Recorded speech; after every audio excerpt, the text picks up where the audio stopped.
ഏവരെയും ഒരിക്കൽ കൂടെ ചാനലിലേക്ക് സ്വാഗതം ചെയ്യുന്നു. ഇന്ന് ഞാൻ എടുക്കുന്നത് വിവാഹം എന്നൊരു വിഷയം. ഇത് കേൾക്കുമ്പോൾ ഇതിലെന്ത് പുതുമയെന്ന് ചോദിക്കരുത്, പുതുമയുണ്ട്.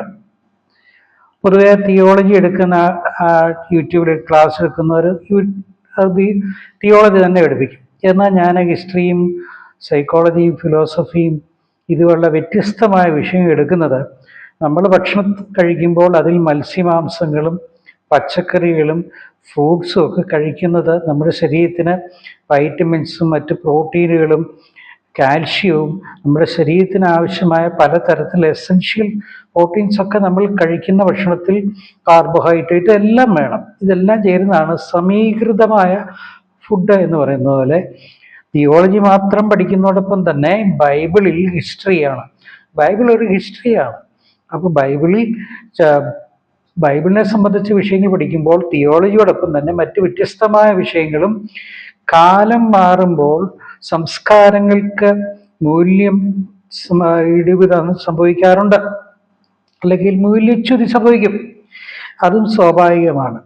അപ്പോൾ കാലം മാറി, സംസ്കാരങ്ങൾക്ക് മാറ്റം സംഭവിച്ചു, പഴയ ജീവിത ശൈലികൾ മാറി. ആ കൂട്ടത്തിൽ ഏറ്റവും വ്യതിയാനം സംഭവിച്ചാണ് വിവാഹവും വിവാഹ ജീവിതവും എന്നത്. നമ്മുടെ കാലഘട്ടങ്ങളിൽ നമ്മുടെ മുൻ തലമുറകളും നമ്മളും ജീവിച്ച അതോ ശൈലിയല്ല, രീതിയല്ല, എല്ലാത്തിനും വ്യതിയാനം വന്നു. ഈ പ്രത്യക്ഷത്തിൽ നമ്മുടെ 50 വർഷം മുൻപുള്ള സംവിധാനങ്ങളുടെ സമൂലമായ മാറ്റം വന്നു. കൊട്ടിലൊക്കെ ഇട്ട് സമ്പന്നന്മാർ കൊട്ടിലിൻ്റെ ഉയരം 1, 2, 3 നിലയാക്കി അത് പനീരൊക്കെ തളിക്കാൻ ഞാനും നിന്നിട്ട് ചെറുപ്പത്തിൽ അത് നാരങ്ങായൊക്കെ കൊടുത്ത് അതൊരു ശൈലിയായിരുന്നു. അന്നത്തെ കല്യാണത്തിന് ടീ പാർട്ടി ആയിരുന്നു. ഇന്നത്തെ പോലെ ഫുഡില്ല. അതൊക്കെ മുൻ തലമുറക്കറിയാം. അപ്പോൾ ഭക്ഷണക്രമങ്ങളും ശൈലിയും എല്ലാം മാറ്റം വന്നിട്ടുണ്ട്. അതും തെറ്റല്ല. ഭൂമിയിൽ എല്ലാ രാജ്യങ്ങളിലും കാലഘട്ടത്തിനനുസരിച്ച വ്യതിയാനം അല്ലെങ്കിൽ അപ്ഡേഷൻ അതുണ്ടാകണം. അതാണ് പുരോഗതിയെങ്കിലും ചില പുരോഗതികൾ നമ്മുടെ വ്യക്തിബന്ധങ്ങളിൽ, ജീവിതത്തിൽ, തലമുറയുടെ വിഷയങ്ങളിൽ കാതലായ വ്യതിയാനം ഉണ്ടാക്കുകയും ജീവിതത്തെ അധപ്പതനത്തിലേക്കും തെറ്റിച്ചു വിട്ട ചില കാര്യങ്ങളുടെ മുന്നറിയിപ്പാണ് ഞാൻ നൽകുന്നത്. കേൾക്കാൻ ഇഷ്ടമുള്ളവർ കേൾക്കുക, ലൈക്കും ഷെയറും ചെയ്യുക, സബ്സ്ക്രൈബ് ചെയ്യുക. ഞാൻ അഹങ്കാരം കൊണ്ട് പറഞ്ഞതല്ല. നിങ്ങൾ അറിയാത്തതും കേൾക്കാത്തതുമായ പല സംഭവങ്ങൾ ലോകത്തിൽ ആകമാനം സംഭവിക്കുന്നുണ്ട്. അത് ഈ കൊച്ചു ഇതിലൂടെ, യൂട്യൂബിലൂടെ, എൻ്റെ ചാനൽ ആംനോസൈൽ കൂടെ നിങ്ങൾക്ക് തരികയാണ്. നിങ്ങൾക്ക് ചിന്തിക്കുക, കേൾക്കുക, ഷെയറും ലൈക്കും ചെയ്യാം. പല സിനിമാ നടികളും തങ്ങൾക്ക് വിവാഹം ചെയ്യുന്നതിനും കുട്ടികളെ പ്രസവിക്കുന്നതിനും താല്പര്യമില്ലെന്ന് പരസ്യമായി പല ഇന്റർവ്യൂകളിൽ പറഞ്ഞത് കേട്ട് മറ്റ് സാധാരണക്കാരായ പെൺകുട്ടികൾക്ക് അത് സ്വാധീനമുണ്ടാക്കുകയും അവർക്കും അവരെ പോലെ തന്നെ സ്വതന്ത്രരായ ജീവിതം, ഇൻഡിപെൻഡന്റ് ലൈഫ് ആഗ്രഹിക്കുകയും മറ്റു ഉത്തരവാദിത്തങ്ങളൊന്നുമില്ലാതെ, പച്ചയ്ക്ക് പറഞ്ഞാൽ ഏതോ ഒരു പുരുഷന്റെ കൂടെ കിടക്കാനും അവന്റെ കുട്ടികളെ ചുമന്ന് നടന്ന് പ്രസവിക്കാനും വളർത്താനും ഒന്നും ഞങ്ങൾക്ക് താല്പര്യമില്ലെന്ന് കുറെ മുതിർന്നവരല്ല. ഈ സമ്പത്തുണ്ടാകുമ്പോഴാണല്ലോ പ്രശസ്തി വരുന്നത്. അതിൻ്റെ കൂട്ടത്തിൽ വരുന്ന ഒന്നാണ് അഹങ്കാരം.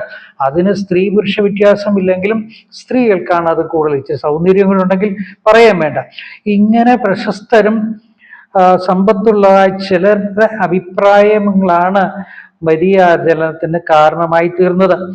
എന്നാൽ പ്രത്യേകിച്ചും പാശ്ചാത്യ രാജ്യങ്ങളിൽ സിംഗിൾ മോം, അതായത് വിവാഹം ചെയ്തിട്ട് സ്ത്രീകൾ ഭർത്താവിനെ ഉപേക്ഷിക്കുകയല്ല. അവിടെ അങ്ങനെയുള്ള പ്രശ്നങ്ങളൊന്നുമല്ല. ഇവിടുത്തെ പോലെ ഡിവോഴ്സും കേസും ഒന്നുമില്ല. അവിടെയൊക്കെ സ്വതന്ത്രരായി എങ്ങനെ വേണേലും ഒക്കെ ജീവിക്കാം.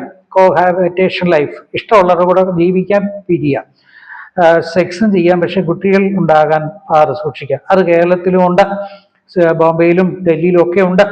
അപ്പോൾ ഇങ്ങനെ സിംഗിൾ മാം ലൈഫ് പാശ്ചാത്യ രാജ്യങ്ങളിൽ അനവധിയുണ്ട്.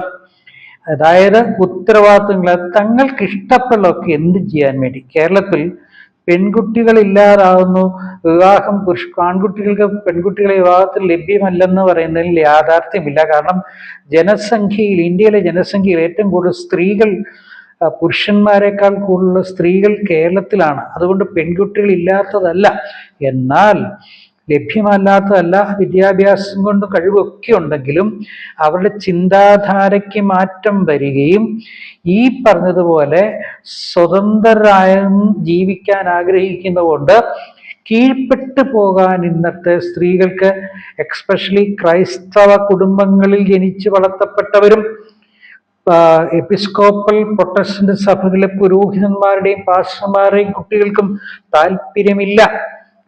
ഞാൻ മനസ്സിലാക്കിയ ചില കാര്യങ്ങൾ പറയട്ടെ. വിവാഹം ആർഭാടമായി നടന്ന്, എൻ്റെ ശൈലി പറഞ്ഞാൽ കഴിച്ച ഭക്ഷണത്തിൻ്റെ സുഗന്ധം കയ്യിൽ നിന്ന് മാറുന്നതിന് മുമ്പേ ഡിവോഴ്സ് ആയ കേസുകൾ തിരുവല്ലായിലും കോട്ടയത്തും എറണാകുളത്തൊക്കെ എനിക്ക് നേരിട്ടറിയാം. ഇന്ന് അവർ പ്രശസ്തരായ മാതാപിതാക്കളുടെ കുട്ടികളാണ്. 2, ഹോമോസെക്ഷലിസം. ആ സ്ഥലം പറയേല, പേര് പറയേല. ഒരു വിഭാഗത്തിൽ വേർപെട്ട കൂട്ടത്തിൽ ഒരു പെൺകുട്ടി അവളുടെ അപ്പനോട് പറയാൻ പഠിച്ചിട്ട് പറഞ്ഞു, ആ മകള് എൻ്റെ പപ്പായോട് പറയണം എനിക്ക് എൻ്റെ കൂട്ടുകാരിയെ കല്യാണം കഴിക്കണം. അതായത് ലെസ്ബിയൻ, പെൺകുട്ടിക്ക് പെൺകുട്ടിയെ കല്യാണം കഴിക്കുക, ആൺകുട്ടി ആൺകുട്ടിയെ കല്യാണം കഴിക്കുക. സ്വവർഗരതികളും ലെസ്ബിയനിസവും ഹോമോസെക്ഷലിസവും ഒക്കെ മൃഗഭാവങ്ങളൊക്കെ വർദ്ധിച്ചു വരുന്ന സോതോമിന്റെ പാപങ്ങൾ. കർത്താവും പറഞ്ഞിട്ടുണ്ട്, അന്ത്യകാല ലക്ഷണങ്ങളിൽ ഒന്നാണ് സ്ത്രീകൾ വിവാഹം ഇഷ്ടപ്പെടാതിരിക്കുന്നതും. 2, സോതോമ്യ പാപങ്ങളുടെ വർധനവും. ഇതൊക്കെ കേരളത്തിലുണ്ട്. സകല മ്ലേച്ഛതകളും ചെയ്തിട്ട് ഇപ്പോഴും കൺവെൻഷൻ വേദിയിൽ ശക്തമായി പ്രസംഗിക്കുന്ന മാന്യദേഹം, അവരെ പകൽ മാന്യരെന്ന് ഞാൻ പരസ്യമായി പറയട്ടെ, പേരൊന്നും പറയല്ലോ കേട്ടോ. അവരൊക്കെ നിങ്ങൾക്ക് പ്രിയപ്പെട്ടവരാ, എനിക്ക് പ്രിയപ്പെട്ടവരല്ല. എനിവേ, അപ്പോൾ കേരളത്തിൽ പെൺകുട്ടികൾ ഇല്ലാത്തതല്ല, മറിച്ച് ഈ ചിന്താഗതിക്ക് മാറ്റമെന്നാണ്. അപ്പോൾ വിവാഹത്തിന് താല്പര്യമില്ലാത്തവർ വലിയ ഡിമാൻഡ് ചെയ്യുന്നതാണ് കേരളത്തിലെ പ്രശ്നം. അവരന്നേരം നേരത്തെ 10ാം ക്ലാസ് 18 വയസ്സാകുന്നതിന് മുമ്പേ എങ്ങനെയെങ്കിലും പെണ്ണിനെ കെട്ടിച്ചു വിടണമായിരുന്നു. മുൻ തലമുറകളിൽ ജാതി മത വ്യത്യാസമില്ലാതെ. ഇന്ന് നേരെ തിരിച്ചാ. ഇന്ന് പെൺകുട്ടികളല്ല പുര നിറഞ്ഞിരിക്കുന്നത്, ഇന്ന് ആൺകുട്ടികൾ പുര നിറഞ്ഞിരിക്കുകയും പെൺകുട്ടികൾ സ്വതന്ത്രരായിപ്പോയി ആൺകുട്ടികളെ പോലെ അവരെ ആക്ട് ചെയ്തുകൊണ്ട്, ആണല്ല പെണ്ണായി ജനിച്ചത്, പെണ്ണായി വളരുന്നതിന് പകരം ആണിനെ പോലെ വസ്ത്രം ധരിച്ച് ആണിനെ പോലെ വലിച്ചും കുടിച്ചും ആണ് ചെയ്യുന്നതെല്ലാം ചെയ്യുന്നതല്ല പ്രിയപ്പെട്ട സഹോദരിമാരെ. അതല്ല ഫെമിനിസം. നിങ്ങൾ നിങ്ങളുടെ സ്ത്രീത്വം നഷ്ടമാക്കാതെ ആ ലാളിത്യത്തോടെ ജീവിച്ചാൽ നിങ്ങളെ പുരുഷന്മാരല്ല എല്ലാവരും ഇഷ്ടപ്പെടുകയും ബഹുമാനിക്കുകയും ചെയ്യും. മനസ്സൊന്തം കേൾക്കുക. കേരളത്തിൽ അഭ്യസ്തവിദ്യരും വിദേശത്ത് പോയി ജോലി ചെയ്യുന്ന സ്ത്രീകളും അനവധിയാണ്, ലക്ഷക്കണക്കിന് പേരുണ്ട്. അവർക്ക് അവരുടേതായ ചിന്താഗതികളില്ലെന്ന് പറയുന്നത് തെറ്റാ. അവർക്കൊന്നും അവരുടേതായ താല്പര്യമുണ്ട്, തെറ്റല്ല. പുരുഷന്മാർക്കുള്ളത് പോലെ തനിക്കൊരു ഇണ വേണമെന്നും അതെങ്ങനെ ആയിരിക്കണമെന്നും അവർ രണ്ടുപേർക്കും ഒരു ബോധ്യമുള്ളത് നല്ലതാണ്. ചുമ്മാ കണ്ണടച്ച് വെറുതെ മാതാപിതാക്കളോ ആരെങ്കിലും പറയുന്നത് കേട്ടിട്ട് കല്യാണം കഴിക്കുന്നത് തെറ്റാ. രണ്ടു കൂട്ടർക്ക് അന്യോന്യം മനസ്സിലാക്കണം. സ്വഭാവത്തിൽ വ്യത്യസ്തമായ DNA-യിലുള്ള വ്യത്യസ്തമായ കുടുംബ പശ്ചാത്തലമായതുകൊണ്ട് വിവാഹം നന്നായി തന്നെ കുറെ കാലം ഒരുങ്ങണം. മനസ്സും ശരീരവും ഒരുങ്ങി അന്വേഷിച്ച് മനസ്സിലാക്കിയിട്ടേ കല്യാണം കഴിക്കാവൂ.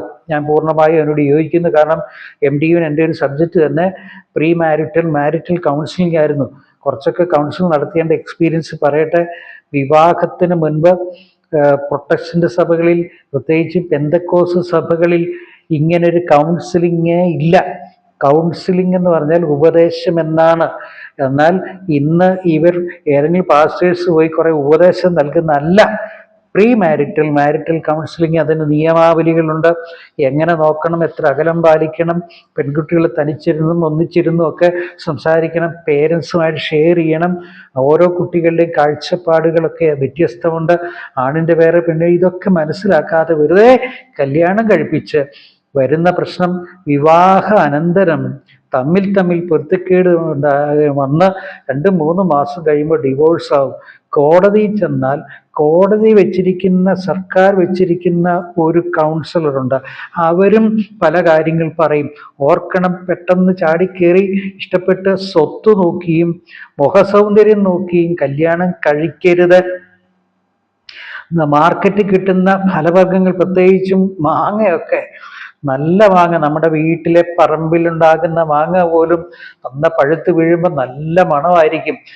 പക്ഷേ മുറിച്ച് കഴിയുമ്പോൾ അകത്തെ പുഴു കൊണ്ടോന്ന് മുറിച്ച് കഴിയുമ്പോഴേ അറിയുള്ളൂ.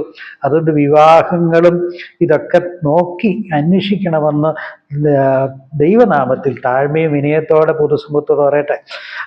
പക്ഷെ ഇന്ന് അവർ അവകാശപ്പെടുന്ന വിധത്തിലുള്ള കളർഫുൾ ലൈഫ് കിട്ടുകയില്ല. അപ്പൊ ഞാൻ ആദ്യം പറഞ്ഞ സെന്റൻസിലേക്ക് മടങ്ങി വരികയാണ്. അതായത് തങ്ങൾക്ക് സ്വതന്ത്രരായിട്ട് എങ്ങനെയും ജീവിക്കാനുള്ള അവകാശവും അധികാരവും ഒക്കെ നിയമപ്രകാരം ഉണ്ടെന്ന് പറഞ്ഞ് വിവാഹം വേണ്ട, കുട്ടികളും വേണ്ട, ഭർത്താവും വേണ്ട, ഇണയും വേണ്ട, തുണയും വേണ്ട, ഒറ്റയ്ക്ക് ജീവിക്കാം. അങ്ങ് തൻ്റെ ഇടത്തോടെ പോയൊരു പലരും ഇന്ന് ദുഃഖിക്കുക. മനസ്സിലായോ? മുൻകാലങ്ങളിലെ പോലെ അല്ല. ഇന്ന് പേരൻസിനെ വിട്ടിട്ട് അവരുടെ നിലവാരത്തിൽ ജീവിക്കുമ്പോൾ, വിദേശത്ത് ജീവിക്കുമ്പോൾ ഓരോ കുടുംബങ്ങളും ഇതുപോലെ ഇൻഡിപെൻഡൻ്റ് ആണ്. അപ്പം നമുക്ക് ഒരു തുണയായി, ഇണയായി, സ്നേഹത്തോടെ ഇടപെടാനും ഒക്കെ രണ്ട് കൈകൾ കൂട്ടിയടിച്ചാൽ ശബ്ദം വരികയുള്ളൂ. അതുകൊണ്ട് ഒരു ഇണയും തുണയും വേണം. പക്ഷേ പൊരുത്തപ്പെട്ട് പോകാൻ കഴിയില്ലെങ്കിൽ ജീവിച്ചു പോകാൻ വലിയ പാട്. പിന്നെ അത് നരകതുല്യമാണെന്ന് ഞാനും പറയുള്ളൂ. എന്നാൽ നമുക്ക് ചിന്തിക്കേണ്ട വിഷയം വിവാഹമാണ്. അപ്പൊ ടെക്നിക്കലി നമ്മൾ മാറുന്നതനുസരിച്ച് തൊഴിൽ മേഖലയും മാറും. മുൻപ് ഹ്യൂമനായിട്ട് നാം ചെയ്തതെല്ലാം കമ്പ്യൂട്ടർ വന്നപ്പോൾ വളരെ മാറ്റങ്ങൾ വന്നു. നമ്മൾ കണ്ണടച്ച് തുറക്കുന്നതിനനുസരിച്ച് നമ്മുടെ ടെക്നോളജി മാറുമ്പോൾ ഇന്ന് IT പ്രൊഫഷണലിലും മറ്റു മേഖലകളിൽ ഉന്നത സ്ഥാനത്ത് ലക്ഷങ്ങളും കോടികളും ശമ്പളം പറ്റുന്ന ഈ ഇൻഡിപെൻഡന്റ് തിങ്കേഴ്സ്, ഫ്രീ തിങ്കേഴ്സ് ആയിരിക്കുന്ന സ്ത്രീകളെ ഈ ടെക്നോളജി മാറുമ്പോൾ നിങ്ങളുടെയൊക്കെ പലരുടെയും തൊഴിൽ മാറും. ഇപ്പൊ ടെക്നോളജിയുടെ മാറ്റമനുസരിച്ച് സിനിമാ മേഖലയിൽ, കമ്പ്യൂട്ടർ മേഖലയിൽ AI കടന്നു വരുമ്പോൾ 100 പേർ ചെയ്യേണ്ട തൊഴിൽ 50 ഇപ്പം 10.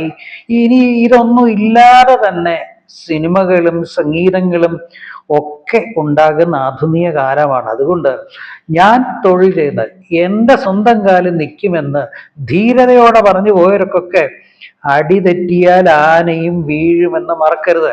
അതുകൊണ്ട് പ്രിയപ്പെട്ട സഹോദരിമാരെ, ഞാനീ പറയുന്നത് എൻ്റെ ഒന്നാമത്തെ ഈ വിവാഹത്തിൻ്റെ എപ്പിസോഡിൽ ചില കാര്യങ്ങൾ നിങ്ങളെ ഓർപ്പിക്കാൻ ആഗ്രഹിക്കുന്നു. ആധുനിക സ്ത്രീകൾ തങ്ങളുടെ വ്യക്തിത്വ വികസനത്തിനും കരിയറിനും മുൻഗണന നൽകുന്നതിനാൽ അവിവാഹിതരായി ജീവിക്കാൻ ഇഷ്ടപ്പെടുന്നു. അത് ഞാൻ നേരത്തെ ഓർപ്പിച്ചു. ജോലി, ജീവിത സന്തുലനാവസ്ഥയില്ലായ്മ, കുട്ടികളുടെ പഠനം, ജീവിത ചെലവ് എന്നിങ്ങനെ വർദ്ധിച്ച് രണ്ട് കൂട്ടരും രണ്ടിടത്ത് താമസിക്കുകയും ജോലി ചെയ്യുകയൊക്കെ ചെയ്യുമ്പോൾ ലിവിങ് സ്റ്റൈൽ മാറി എക്സ്പെൻസ് കൂടുകയും ചെയ്യുന്നതാണ് പലരെയും മാറി ചിന്തിക്കാൻ കാരണമാകുന്നത്.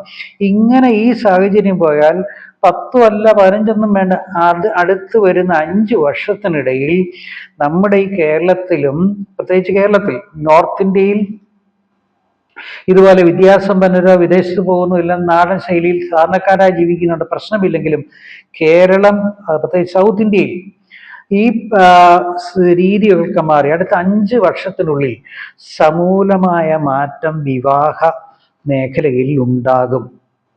മനസ്സിലായല്ലോ? അപ്പോൾ സിംഗിൾ ലൈഫ് ജീവിതമായി ഓരോരുത്തരും അങ്ങനെ മാറുക. അത് അവനവൻ്റെ ഇഷ്ടം, നിയമപ്രകാരം അവർക്ക് സപ്പോർട്ടുണ്ട്. ഈ അടുത്ത കാലത്തെ ഇന്ത്യയിലല്ല, വിദേശ രാജ്യങ്ങളിൽ നടത്തിയ ചില ഗവേഷണങ്ങളിൽ ഗവേഷണം മാത്രമല്ല, ചില കാര്യങ്ങളുടെ പരിശോധന റിപ്പോർട്ട് അനുസരിച്ച് 25-40 ഇടയിൽ പ്രായമുള്ള സ്ത്രീകൾ അവിവാഹിതരായോ അല്ലെങ്കിൽ സ്പിൻസ്റ്റർ, അവിവാഹിതരായോ കുട്ടികളൊന്നും ഇല്ലാതെയോ ഒറ്റയ്ക്ക് താമസിക്കുന്നത് പാശ്ചാത്യ ദേശങ്ങളിൽ കൂടി വരികയാണ്. 2030 ആകുമ്പോഴേക്കും വിവാഹം, സാമൂഹ്യ ബന്ധങ്ങൾ, മതവിശ്വാസം എന്നിവയ്ക്കെല്ലാം ഇനിയും മാറ്റങ്ങൾ ഉണ്ടാകുകയും പഴയ തലമുറയ്ക്ക് ഉൾക്കൊള്ളാൻ കഴിയാതെ മക്കളുമായി ബന്ധമില്ലാത്ത നിലവാരത്തിലാകും. എന്ന് പറഞ്ഞാൽ ഡയാനയുടെ വിവാഹത്തിൻ്റെ പോലെ കൊട്ടാരത്തിൽ ജീവിച്ചവളായിരുന്നു, രാജകുമാരിയൊന്നും അല്ല, കൊട്ടാരത്തിൽ ഉദ്യോഗസ്ഥന്റെ മകളായിരുന്നെങ്കിലും ഡയാന സൗന്ദര്യമുള്ള സ്ത്രീയായിരുന്നു. അനേകർക്കത് സ്ത്രീകൾക്ക് പ്രചോദനമായിരുന്നു. എങ്കിലും അവരുടെ ലൈഫ് ഒരിക്കലും നന്നായിരുന്നില്ല.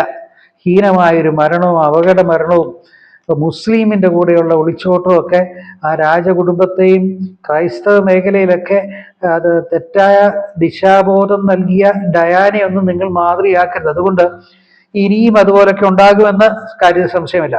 ഈ കാര്യങ്ങൾക്കൊക്കെ നൂറ്റാണ്ടുകൾക്ക് മുമ്പ് തന്നെ വിശുദ്ധ ബൈബിളിൽ ആധികാരികമായി പറയുന്നുണ്ട്. യെശയ്യാവിന്റെ പുസ്തകം 3-ാം അധ്യായം 25-ാം വാക്യവും 12-ാം വാക്യങ്ങളൊക്കെ കുട്ടികൾ അവരെ പീഡിപ്പിക്കുമെന്നും സ്ത്രീകൾ അവരെ വാഴുമെന്നും 466 BC യെശയ്യാ പ്രവാചകൻ ഗ്രന്ഥം എഴുതുന്നത്. അതായത് ഇന്നേക്ക് 2500 വർഷങ്ങൾക്ക് മുമ്പ് പ്രവചനത്തിൽ കൂടെ വിശുദ്ധ ബൈബിൾ പറഞ്ഞു, ഇത് എൻ്റെ 2-ാം പുസ്തകമായ നല്ല മുന്തിരിവള്ളിയോ എന്ന എൻ്റെ 2-ാം പുസ്തകത്തിൽ സ്ത്രീകളെ സംബന്ധിച്ച വിഷയത്തിൽ ഇതൊക്കെ ഞാൻ ഡീറ്റെയിൽ ആയിട്ട് എടുത്തിട്ടുണ്ട്. അതിൻ്റെ കോപ്പിയെല്ലാം തീർന്നുപോയി.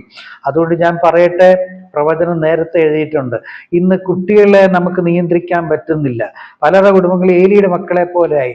സ്ത്രീകൾ അവരെ വാഴുന്നു. ഞാൻ ഒരു കാര്യം പറയട്ടെ, ഈ പ്രവചനം നടത്തിയ യഹൂദനായ യെശയ്യാ പ്രവാചകന്റെ നാട്ടിലാണ് ലോകത്തിലെ ആദ്യത്തെ വനിതാ പ്രധാനമന്ത്രിയായ ഗോൾഡ മേയർ വനിതാ പ്രധാനമന്ത്രിയായത്. അതിനുശേഷം ശ്രീലങ്കയിലും ഇന്ത്യയിലും പാകിസ്ഥാനും ബംഗ്ലാദേശ് ഇങ്ങനെ തുടങ്ങി ഇറ്റലി, അയർലൻഡ്, ഇങ്ങനെ അനവധി ഇതൊരു പുതുമയല്ലായിത്തീർന്നു. പക്ഷേ പ്രവചനം നടന്ന അതേ വിശുദ്ധ ബൈബിളിൽ പറയുന്ന യഹൂദന്മാരുടെ നാട്ടിലാണ് ഗോൾഡ മേയർ ആദ്യത്തെ വനിതാ പ്രധാനമന്ത്രി. മറക്കരുത്. അതിനുശേഷം മാർഗരറ്റ് താച്ചർ നല്ല ശക്തയായ ഒരു വ്യക്തിയായിരുന്നു. അതിനുശേഷം താച്ചറെ പോലൊരു നല്ല നേതാവ് അല്ലെങ്കിൽ ഭരണാധികാരി ബ്രിട്ടനിൽ ഉണ്ടായിട്ടില്ല. ബ്രിട്ടന്റെ ചരിത്രത്തിൽ ഏറ്റവും ശക്തനായ വ്യക്തി, ഞാൻ ഇഷ്ടപ്പെടുന്ന ഒരാളാണ് വിൻസ്റ്റൺ ചർച്ചിൽ. അദ്ദേഹം നല്ലൊരു പട്ടാളക്കാരനായി വളർന്ന് നല്ലൊരു എഴുത്തുകാരനും മാത്രമല്ല നല്ലൊരു ചിത്രകലാകാരനായിരുന്നു എന്നത് ചരിത്രം പറയുന്നു. അപ്പോൾ അങ്ങനെ താച്ചറിന് ശേഷം പിന്നെ നട്ടലുള്ള ഒരു ഭരണാധികാരി ബ്രിട്ടനിൽ ഇല്ലാത്തത് കൊണ്ടാണ് ബ്രിട്ടൻ നശിച്ചു പോയത്. ഈ കുടിയേറ്റക്കാരൊക്കെ വന്നതും ബ്രിട്ടനെ നശിപ്പിച്ചതും അതിന്റെ ചരിത്രം നമുക്ക് പിന്നീട് നോക്കാം. അപ്പോൾ ശക്തമായ ഒരു ഭരണാധികാരിയായി പെട്ടെന്ന് ഒരു നാളിൽ വന്ന, അപ്പൊ ബൈബിൾ എഴുതുന്നു, സ്ത്രീകൾ അവരെ വാഴും, കുട്ടികൾ അവരെ പീഡിപ്പിക്കും. അന്നാളിൽ വരാൻ പോകുന്ന കാലങ്ങളിൽ 7 സ്ത്രീകൾ ഒരു പുരുഷനോട് പറയും, ഞങ്ങൾ സ്വയം അധ്വാനിച്ച് ജീവിച്ചോളാം, ഞങ്ങൾ നാണക്കേട് മാറാൻ വേണ്ടി നിന്റെ പേര് വെക്കണം എന്ന് പറഞ്ഞാൽ പുരുഷന്റെ അംഗസംഖ്യ കുറയുകയും സ്ത്രീകളുടെ അംഗസംഖ്യ കൂടുകയും ചെയ്യുമെന്ന് അടുത്ത എപ്പിസോഡിൽ ഞാൻ അതിൻ്റെ ഡീറ്റെയിൽ പറയാം. അപ്പോൾ എൻ്റെ 1-ാമത്തെ എപ്പിസോഡ് മോഡേൺ മാരിയൻ്റെ എപ്പിസോഡ് ഞാനിവിടെ നിർത്തുകയാണ്.